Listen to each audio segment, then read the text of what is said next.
Hi hello നമസ്കാരം, അഞ്ജൂസാണ്. ഇന്ന് നമ്മുടെ അപ്പുക്കുട്ടൻ്റെ ബർത്ത്ഡേ ആയിരുന്നു. അപ്പോൾ അപ്പുക്കുട്ടൻ്റെ ബർത്ത്ഡേ നമ്മൾ സെലിബ്രേറ്റ് ചെയ്തു. അവൻ്റെ ഫ്രണ്ട്സിൻ്റെ കൂട്ടത്തിലാണ് നമ്മൾ ഇന്ന് അവൻ്റെ ബർത്ത്ഡേ സെലിബ്രേറ്റ് ചെയ്തത്. അപ്പോൾ ചേച്ചിയുടെ വീടിൻ്റെ അവിടെയാണ് അവൻ്റെ ഫ്രണ്ട്സ് എല്ലാം ഉള്ളത്. അതുകൊണ്ട് അവിടെ പോയിട്ടാണ് നമ്മൾ ബർത്ത്ഡേ സെലിബ്രേറ്റ് ചെയ്തത് കേട്ടോ. അപ്പോൾ അവന് വേണ്ടി നമ്മൾ വാങ്ങിച്ചിട്ടുണ്ടായിരുന്നു കിറ്റ് കാറ്റ് ജെംസ് കേക്ക് ആയിരുന്നു. അതിൻ്റെ ഫില്ലിങ്സ് വരുന്നതെന്ന് പറഞ്ഞാൽ ഡാർക്ക് ചോക്ലേറ്റ് ആണ്. അപ്പോൾ ചോക്ലേറ്റ് ഫില്ലിങ്സ് വരുന്നതുകൊണ്ട് തന്നെ നല്ല മധുരം ഉണ്ടായിരുന്നു. കുട്ടികൾക്ക് ഒക്കെ നല്ല ഇഷ്ടമായി. പിന്നെ പൊതുവെ മധുരം കൂടുതലായതുകൊണ്ട് നമുക്കൊരു മടുപ്പ് തോന്നും. പക്ഷേ ഇവർക്കെല്ലാവർക്കും നല്ല ഇഷ്ടമായിരുന്നു കേട്ടോ. അവൻ്റെ ഫ്രണ്ട്സാണ് ഇവരൊക്കെ.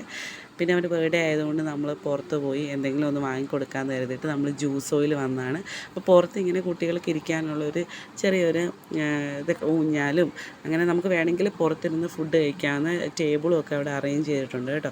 രാത്രിയിൽ അവിടെ നല്ലൊരു വൈബാണ്, നല്ല രസമാണ് അവിടെ. ജ്യൂസോ എന്ന് പറയുന്നത് നമ്മുടെ സെയിം എറണാകുളത്തിൻ്റെ ഔട്ട്ലെറ്റ് തന്നെയാണ് ഇവിടെ ഉള്ളത്.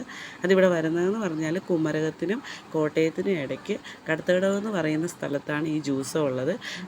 നല്ല ഫുഡൊക്കെ തന്നെയാണ് കേട്ടോ. നമ്മൾ അവിടുന്ന് ചിക്കൻ്റെ ഐറ്റംസൊക്കെ ഇതിനു മുമ്പ് വാങ്ങിച്ചിട്ടുണ്ട്. അപ്പോൾ ഇപ്പോൾ നമ്മൾ അവിടുന്ന് വേറെ പ്രത്യേകിച്ചൊന്നും വാങ്ങിയില്ല. 2 പേർക്ക് 2 റോയൽ ഫലൂഡ വാങ്ങിച്ചു, ഒരു ഫ്രഷ് ജ്യൂസ് വാങ്ങിച്ചു. പൈനാപ്പിളിൻ്റെ ഒരു ഫ്രഷ് ജ്യൂസാണ് വാങ്ങിച്ചത്. ഫ്രഷ് ജ്യൂസിനൊക്കെ 69 രൂപയൊക്കെ ഉള്ളൂ കേട്ടോ. നല്ല അഫോർഡബിൾ റേറ്റിൽ തന്നെയാണ്, നല്ല ക്വാളിറ്റിയിൽ തന്നെയാണ് ഫുഡുള്ളത്. പിന്നെ നമ്മൾ വീട്ടിൽ ഒരു ചെറിയ ഡിന്നർ സെറ്റ് ചെയ്തിട്ടുണ്ടായിരുന്നു. കപ്പ വേവിച്ചതും നമ്മുടെ കക്കാറച്ചിയോ ഉലർത്തിയതും ചിക്കൻ കറിയൊക്കെ ആയിട്ട് അവൻ്റെ ബർത്ത്ഡേ ആയതുകൊണ്ട് ഒരു കുഞ്ഞ് ഡിന്നറായിരുന്നു നമ്മൾ സെറ്റ് ചെയ്തിട്ടുണ്ടായിരുന്നത്. അപ്പോൾ അതായിരുന്നു നമ്മുടെ വൈകിട്ടത്തെ ഭക്ഷണവും. അങ്ങനെ നമ്മളതൊക്കെ കഴിച്ചു.